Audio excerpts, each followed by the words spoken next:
Hi, hello. மாலாவின் ஆசை அப்படின்னு ஒரு சின்னதாக கதை சொல்கிறேன், கேளுங்க.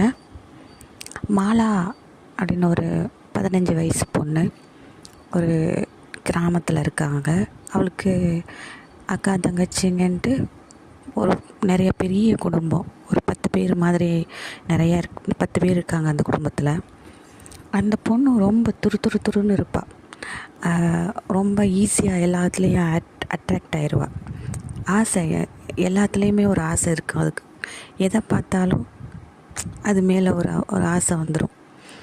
அந்த மாதிரி ரொம்ப ஆக்டிவாக இருக்கிற ஒரு பொண்ணு. அப்படி இப்போ அந்த ஒரு சின்ன வில்லேஜில் ஒரு ஊர்லேருந்து, ஒரு சிட்டிலேருந்து ஒரு பையன் வரான். அவன் ஒரு ஒரு பெரிய வீட்டில் போயிட்டு பையன் வேறு ஊர்லேருந்து அப்போ தான் புதுசாக வந்திருக்கான். ஒரு சைக்கிளில் நல்ல மாடர்னாக ட்ரெஸ் பண்ணிக்கிட்டு, ஒரு ஆக்டர் மாதிரி ஒரு நல்ல ஸ்டைலாக ஒரு ஷார்ட்டு ஷூவெல்லாம் போட்டு ஒரு நல்ல அழகாக ஹேண்ட்ஸம் பாய் ஒருத்தன் டெய்லி காலையில் மார்னிங் டைமில் சைக்கிளில் போகிறாங்க அந்த ரோட்டில். அப்போ அந்த வில்லேஜில் இருக்கிற பொண்ணுங்கள்லாம், ஒரு பையனை பார்த்தோம், நல்லா அழகாக இருக்கான், டெய்லி இந்த சைடு போகிறான் அப்படின்ட்டு சொன்னோடனே இந்த மாலாவுக்கு யாருன்னு பார்க்கணுன்னு ஒரு ஆசை வந்துருச்சு. சரி போய் பார்க்கலான்ட்டு அந்த காலையில் எல்லா பொண்ணுங்கள்லாம் சேர்ந்து போகிறாங்க. அந்த பையன் ரொம்ப அழகாக சைக்கிளில் அப்படியே லாங்லேருந்து வந்துகிட்டே இருக்கான். ஒரு அழகான கண்ணாடி ஒன்று போட்டுட்டு அந்த முடியெல்லாம் அப்படியே காற்றுல பறக்கும்போது ரொம்ப அழகாக அட்ராக்டிவாக இருக்கான். இந்த பொண்ணு மாலாவுக்கு ஃபஸ்ட்டு பார்த்த உடனே அவனை அப்படியே பிடிச்சிருச்சு. ஒரு நாள், 2 நாள், 3 நாள் டெய்லி ஃபாலோ பண்ணுறா. அவன் எத்தனை மணிக்கு காலையில் வரான் அப்படின்ட்டு டெய்லி பார்க்குறா. அந்த இடத்துக்கு போயிடுவாங்க ஷார்ப்பாக. அப்புறமா இந்த பையன் யார், எந்த வீட்டுக்கு வந்திருக்கான் அப்படிங்கிறத அப்படியே கண்டுபிடிச்சி அந்த வீட்டுக்கு போகிறா. அந்த வீட்டில் அவள் வயசோட ஒரு 2 வயசு சின்ன பொண்ணு ஒன்று இருக்கா. இவன் நேராக போய் அந்த பொண்ணோட ஒரு ஃப்ரெண்ட் ஆயிடுறா. அந்த பொண்ணுக்கிட்ட இந்த பையன் யார், அவன் பேர் என்ன, அவன் என்ன, எங்கே வேலை செய்கிறான் அப்படின்ட்டு அவனை பற்றின எல்லா டீட்டெயிலையும் அந்த கூட இருக்கிற அந்த வீட்டு பொண்ணுக்கிட்டே எல்லாத்தையும் கேட்டுக்கிறான். அந்த பொண்ணுக்கு தெரியாது இவ அந்த பையனுக்காகத்தான் வந்திருக்கான்ட்டு. இவ ஃப்ரெண்டுன்னு நினச்சிக்கிட்டு அந்த பொண்ணு மாலா கேட்குற எல்லாத்துக்கும் டெய்லி பதில் சொல்லிகிட்டே இருக்கா. இவளை பார்க்குறேன்ட்டு அந்த மாலா டெய்லி இந்த வீட்டுக்கு வருவாள். காலையில், மதியானம், சில டைம் நைட்டில் கூட வந்துடுவாள். அப்படி ஃபுல்லாக வந்து அந்த பையன் கூட ஒரு பேசி ஒரு ஃப்ரெண்ட்ஷிப் டெவலப் ஆயிடுச்சு. டெய்லி வரும்போது இவங்க வீட்லேயும் ஒன்றும் தெரியல, நம்ம வீட்டு பொண்ணோட ஃப்ரெண்டுங்கிற மாதிரி அவங்களும் விட்டுட்டாங்க பேசாமல். இவங்க 2 பேருக்குள்ளே ஒரு நல்ல ஒரு ஃப்ரெண்ட்ஷிப்பு நல்லா டெவலப் ஆயிடுச்சு. இந்த பையன் வேலை பார்க்குற இடத்துக்கு இந்த பொண்ணு என்ன பண்ணிட்டா, அவளுக்கு 15 வயசு தான் ஆகுது, 10th தான் படிச்சுக்கிட்டு இருக்கு. இவன் வேலை பார்க்குற இடத்துக்கு இந்த மாலா நேராக அந்த வேலை பார்க்குற ஆஃபீஸுக்கு போயிட்டு அந்த ஆஃபீஸ் ஓனர்கிட்ட, இந்த பையனை நான் லவ் பண்ணுறேன், நான் இவனை தான் கல்யாணம் பண்ணிக்குவேன், நான் வீட்டுக்கு போக மாட்டேன் அப்படின்னு சொல்லிட்டு அங்கே போய் உட்காந்துருச்சு. இவருக்கு ஒன்றுமே புரியலை. ஏன்னா இவர் ரிலேஷன் வீட்டில் தான் வந்திருக்காங்க, இவங்க வீடு சிட்டியில் இருக்காங்க. இல்லை, நான் இன்னொரு வீட்டில் இருக்கேன், இது செட் ஆகாது, நான் இப்படி திடீர்னு ஒரு முடிவு எடுக்க முடியாதுன்ட்டு அந்த பையன் சொல்கிறாப்புல. ஆனால் இந்த பொண்ணு முடியாது, நீ என்னை கல்யாணம் பண்ணியே ஆகணும், நான் இங்கே தான் இருப்பேன்ட்டு 3 நாள் 4 நாள் ஆஃபீஸ்லேயே இருக்கா. அந்த பொண்ணு அங்கேயே இருக்கனால அவனும் வீட்டுக்கு போகாமல் அங்கேயே இருக்கான். இவங்க வீட்டில் என்னாச்சுன்னு, ஏன் வரலான்ட்டு போய் கேட்குறாங்க. இல்லை, ஒரு வேலையாக வெளியில் போயிருக்கேன்னு சொல்லிட்டாங்க. அப்புறமா இந்த பொண்ணோட மாலாவோட வீட்டிலேருந்து நிறையா பேர் அடியாட்கள்லாம் ரவுடிங்கெல்லாம் கூட்டிக்கிட்டு இந்த பையன் வீட்டுக்கு வந்துட்டாங்க. என் பொண்ணை காணோம், உன் வீட்டுக்கு தான் வருவா அப்படின்னு சொல்லி அந்த வீட்டு ஒரு சின்ன பொண்ணு இருக்கு, அந்த பொண்ணை பிடிச்சி அந்த ஆள் மிரட்டுறார். மாலாவோட அப்பா மிரட்டுறார், உன்னை பார்க்க தான் அவள் இந்த வீட்டுக்கு வந்தா, எங்கே போயிட்டா, எங்களுக்கு சொல்லுங்கன்னொன்னே இவங்க வீட்டில் உள்ளவங்களுக்கு ஒன்றுமே புரியலை. அப்புறம் அந்த குட்டி பொண்ணோட அப்பா நீங்கள் என்ன பேசுகிறீங்கன்னு எதுவுமே தெரியலை, க்ளீனாக பேசுங்க, நீங்கள் ஏதோ தப்பாக நினச்சிட்டு வந்திருக்கீங்க, என்ன ஆச்சுன்னா, இந்த மாதிரி என் பொண்ணு மாலா இங்கே வந்துவா, அவளை 4-5 நாளாக காணும், நீ தான் என்னமோ பண்ணிவிட்ட, எனக்கு சொல்லணும்னு சொல்லிட்டு சொன்னோன்னே இவர் அப்படியே அவங்கள எல்லோரும் கூட்டிகிட்டு போயிட்டு இல்லைங்க, கொஞ்சம் டைம் கொடுங்க, நீங்கள் சொல்கிறது கரெக்டான நான் கொஞ்சம் பார்த்துட்டு சொல்கிறேன், இங்கே உள்ளவங்களுக்கு எதுவுமே தெரியாது, கொஞ்சம் அமைதியாக நீங்கள் போங்கன்னு சொல்கிறாங்க. ஓகேன்ட்டு அவங்கள எல்லாரையும் அமைதியாக அனுப்பிச்சி விட்டுட்டு இவங்க வீட்டில் உள்ளவங்களும் சேர்ந்து தேடுறாங்க. தேடும்போது எங்கேயோ கிடைக்கிறாங்க 2 பேரும். போய் பார்த்தா அந்த பொண்ணு என்னை மேரேஜ் பண்ணி தான் ஆகணும்னு சொல்லிட்டு அழுதோன்னே அங்கே ஆஃபீஸில் உள்ளவங்க எல்லோரும் சேர்ந்து எங்கேயோ ஒரு இடத்துல வச்சு தாலி கட்டி கல்யாணம் பண்ணிட்டாங்க.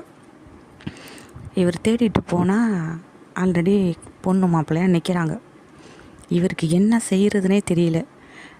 ஏன்னா அவங்க பேரண்ட்ஸுக்கு தெரியாது, நம்ம வீட்டுக்கு வந்த பையன் இப்படி பண்ணிட்டானே, இப்போ நம்ம என்ன செய்கிறதுன்ட்டு அப்படியே அமைதியாக அவங்க 2 பேரையும் கூட்டிகிட்டு வந்து ஒரு வீடு ஒன்று பார்க்குறாரு. இவரே ஒரு வீடு பார்த்து அவங்களுக்கு அன்றைக்கி என்னென்ன பொருள் வேணுமோ அந்த பொருளெல்லாம் வாங்கி கொடுத்து கொஞ்ச நாள் இங்கே இருங்க பார்த்துக்கலான்னு சொல்லி அங்கேயே விட்டுடுறாங்க. விட்டுட்டு அப்புறம் அப்படியே போய்கிட்டே இருக்குது, நாள் போய்கிட்டே இருக்குது. அவங்களுக்கு ஒரு 3 குழந்தைங்க பிறக்கிறாங்க. அவங்க அம்மா, அந்த பொண்ணு மாலாவோட அம்மா வீட்டிலேருந்து எந்த சப்போர்ட்டும் கிடையாது. இவர் தான் போய் ஏதாவது வேணும்னா போய் அப்பப்போ செஞ்சுட்டு வராரு. அப்புறம் இவங்க வீட்டிலே கூட்டிகிட்டு வந்து வச்சுக்கிறாங்க. வச்சுட்டு அந்த குழந்தைங்கெல்லாம் நல்லா ஸ்கூல் முடிக்கிற வரைக்கும் இவங்களே பார்த்துக்கிறாங்க. 12th முடிக்கிற வரைக்கும் பார்த்துக்கிறாங்க. ஒரு வயசு வந்தோன்னே அந்த பிள்ளைங்க என்ன பண்ணுறாங்க, நாங்கள் சிட்டிக்கு போகிறோம், எங்களுக்கு இந்த ஊர் சரியாக வரல, நாங்கள் போகிறோம்னு சொல்லிவிட்டு மொத்தமாக எல்லோரும் காலி பண்ணிவிட்டு சிட்டிக்கு போகிறாங்க. சிட்டிக்கு போனோடனே அந்த மாலாவுக்கு வந்து அங்கே இருக்கிற அவங்களோட வாழ்க்கை, அவங்களோட ட்ரெஸ்ஸிங் அதெல்லாம் ரொம்ப பிடிச்சிருச்சு. பணம் நிறையா வேணும், கார் வாங்கணும், பெரிய பங்களா வாங்கணும், எல்லோரும் மாதிரி மாடர்னாக இருக்கணும் அப்படின்ட்டு அந்த 3 பொண்ணுங்களுக்கும் சந்தோஷமாக இரு, ஜாலியாக இரு, வசதியாக வாழணும், நல்ல பணம் தான் நம்மளுக்கு முக்கியம் அப்படின்னே சொல்லி வளர்க்குறா. அந்த பொண்ணுங்களும் பணம் சம்பாதிக்கணும்னே ஓடிக்கிட்டு இருக்காங்க. அந்த பையனுக்கு வந்து இவங்க 3 பேரும் பண்ணுறது எதுவுமே பிடிக்கல. அவர் போய் சொல்கிறாரு, நீங்கள் போகிற ஒரு தப்பான வழியாக போய்கிட்ருக்கீங்க, பணத்தை விட குடும்பம், அவன் வீட்டு ஆளுங்க எல்லோரும் முக்கியம், அதோட முக்கியமான விஷயம் நிறையா இருக்கணும்னு இவங்க எல்லோரும் சேர்ந்து அவரை அப்படியே தனியாக உட்கார வச்சுறாங்க. சரியாக சாப்பாடு செஞ்சு அவருக்கு கொடுக்கறதில்ல, அவர் சொல்கிறது எதையும் கேட்குறதில்ல. இவங்க இஷ்டத்துக்கு எங்கே வேணாலும் போகிறது, எப்போ வேணாலும் வர்றது, நிறைய ஃப்ரெண்ட்ஸு பார்ட்டி பண்ணுறதுன்ட்டு ஒரு மாதிரி பண்ணிகிட்ருக்காங்க. இவரால் சொந்த வீட்டுக்கும் போக முடியல, இவங்க அப்படி பண்ணுறாங்கன்னு வெளியில் சொல்ல முடியல, அவர் பேச்சையும் இவங்க யாரும் கேட்குற மாதிரி இல்லை. அதுலேயே அவர் ஒரு நோயாளியாக வீட்டிலே இருக்கார். தினமும் அவர் காசு கொண்டாந்து கொடுத்தா மட்டும் தான் வீட்டில் வச்சுக்குவாங்க. பிள்ளைங்களும் சரி, மனைவி மாலாவும் சரி, அவரை வந்து நீ காசு கொண்டுட்டு வந்தால் இரு, இல்லாட்டி நீ வீட்டுக்கு வரக்கூடாதுன்னு விரட்டுறாங்க. இவர் முடிஞ்ச வரைக்கும் ஏதோ வேலை செஞ்சு டெய்லி பணம் கொண்டாந்து கொடுக்குறாரு. காசு கொடுக்கலன்னா அவரை வீட்டுக்குள்ளே வைக்க மாட்டாங்க. இவர் அந்த வீட்டுக்குள்ளே இருக்கிறாரு ஒழிஞ்சு அவங்க சொந்த வீட்டுக்கு, அவங்க சொந்தக்காரங்க வீட்டுக்கு போகவும் மாட்டேங்கிறாரு. இந்த மாலாவோட ஆசை வந்து அதிகமாகிக்கிட்டே இருக்குது. நல்லா வசதியானவங்களோட காண்டாக்ட் கிடைக்கிது, நிறையா வீட்டுக்கு வசதியான பொருளெல்லாம் நிறையா வருது, கொஞ்சம் கொஞ்சமாக வீடை டெவலப் ஆக்குறாங்க, நிறைய ஆண் நண்பர்கள் கிடைக்கிறாங்க. மாலாவுக்கும் அவங்க பிள்ளைங்களுக்கும் நிறைய நண்பர்கள் கிடைக்கிறாங்க. 12 மணி 1 மணின்னு நிறையா பேர் வந்துகிட்டே இருக்காங்க. இவங்க வீட்டுக்கு வர டைமையும் ஒரு மாதிரி வாழ்க்கை முறையே மாறிடுச்சு. பணம் பணம் பணம் பணத்தை நோக்கி எல்லோரும் ஓட ஆரம்பிச்சிட்டாங்க. இவரால் அதை பார்த்துக்கிட்டு இருக்கவே முடியலை. பெரிய தப்பு பண்ணிட்டோம், நம்மளால் நம்ம குடும்பத்தையே கண்ட்ரோல் பண்ண முடியலை அப்படின்னு இவர் சொல்லி பார்க்குறாரு. மனைவியும் கேட்கலை, பிள்ளைங்களும் கேட்கலை, என்ன செய்கிறதுனே தெரியலை. அவரால் அவங்கள கண்ட்ரோல் பண்ண தெரியவும் இல்லை. அப்படியே அழுதுகிட்டே ஒரு நாள் அவரோட துணிமணிலாம் எடுத்துக்கிட்டு எங்கேயோ கிளம்பி போயிட்டார். அவர் எங்கே இருக்காருன்னே தெரியாத அளவுக்கு எங்கேயோ போயிட்டார். இதுங்க வீட்டுக்கார காணோன்னு மாலாவும் தேடலை, அப்பாவை காணோன்னு பொண்ணுங்களும் தேடலை.